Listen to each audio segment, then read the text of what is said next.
guys, we're in the middle of the pandemic, right? The COVID pandemic. And what have you noticed that a lot of people are using all the time? Have you been invited to a virtual hangout or virtual happy hour, or my favorite, a virtual brunch? Have you been asked to join in a group meeting at work via video call or audio call? Have you been asked to be part of a podcast and been asked to use this one app that I love, Zoom? So before a couple of months ago, very few people knew about Zoom, and I'm going to look at my notes because I think they said that in the beginning of 2020, 10 million people were using Zoom. Sounds like a lot, right? But it is April 9th, and around the end of March, early April, 200 million people, 20 times the amount of people, are now using Zoom in a span of 3 months.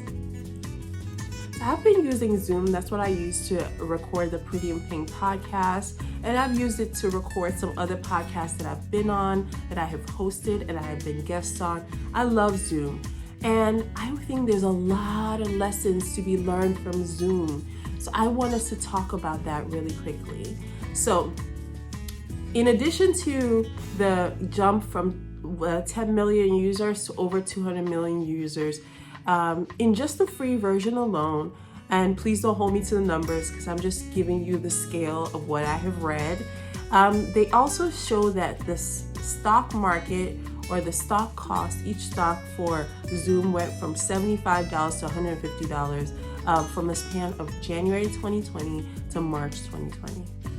Crazy, doubled in the stock market. That is actually going down, okay? So let's talk about the lessons we can learn from Zoom. So Zoom has a free version, which is pretty good, and a paid version that allows you to have longer conversations and has other features. I have both. Well, I have the paid version now, but I started off with the free version and used it for about a year. So what lesson can we learn? We need to give your best for free. It's a concept that I think a lot of people don't understand, but content creators understand that. You give your best for free because you are starting to generate a population of people who are willing to learn from you, who are willing to be part of your support team. So I'll take myself for example, right?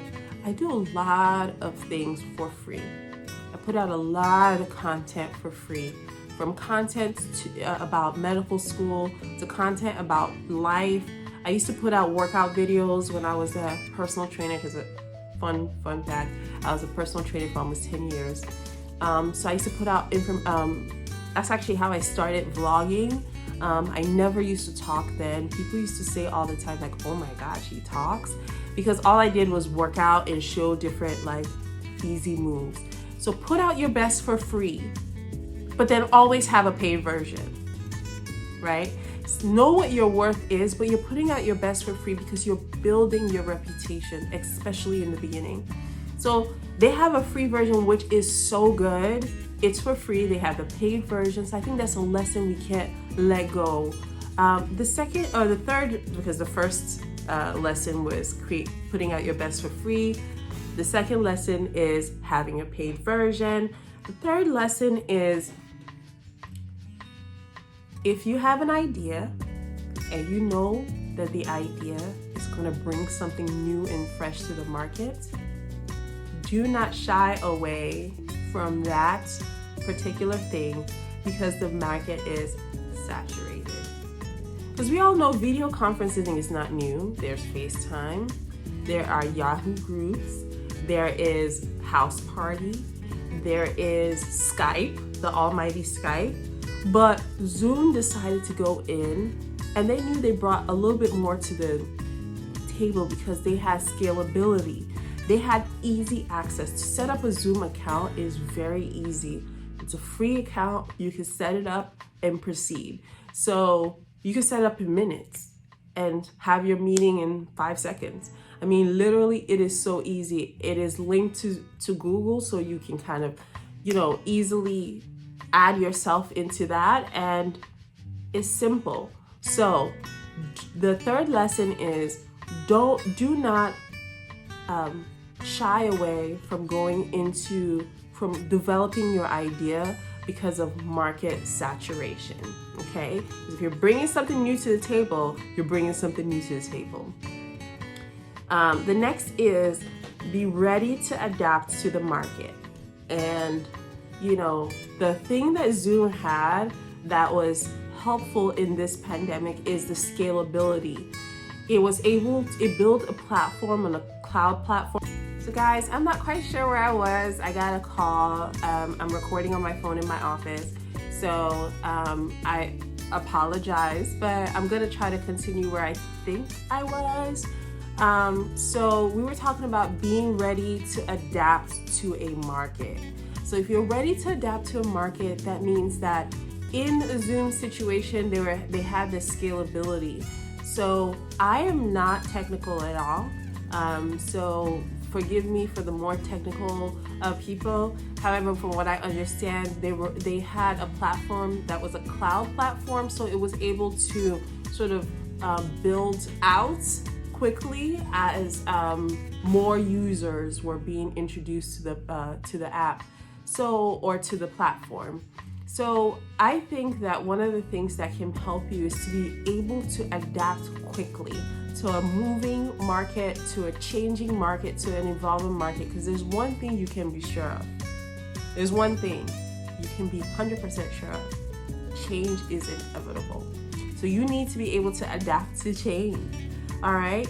And then the last thing is, very recently, you will see this January, February, March, and then at the end of March, it starts coming down. This is the growth and the stock of Zoom. And the reason why it's starting to come down is because there have been some issues with privacy and security. Apparently, there have been some people who are having, kind of jiving, doing their regular, office visits, I'm a doctor for office visits, office meetings and their virtual meetings, and then someone hacks into their meeting and starts showing porn or starts being vulgar.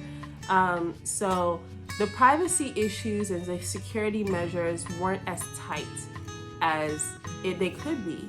So what Zoom is starting to do is work on that and addressing that promptly. So the lesson we can learn from that is, if you receive criticism or a flaw of yours is exposed, quickly work on that. Okay, remedy that. If that's, to your business or to your business idea or to you as a person, you have a character flaw, work on it quickly. Don't keep sweeping it under the rug or ignoring that it exists. So those are the 5 lessons that I personally have learned from Zoom, and I think all of us can learn from Zoom, is give your best for free. Always have a paid version of that with which you are working on. Do not ignore an idea just simply due to market saturation, especially if you have something new to bring to the table. Be ready to adapt to a growing and ever-changing market and address your flaws promptly. So I hope that helps you in both a personal and a business perspective. And I can't wait for you to share what you have learned from Zoom down in the comments below. And before I go, I have to ask you what every other YouTuber asks you. Please share this video, subscribe to my channel, comment. It really means a lot to us when you comment, and we will go from there. All right, again, my name is Dr. Ruth Arumala, and it has been my pleasure sharing with you some of my lessons that I've learned from Zoom.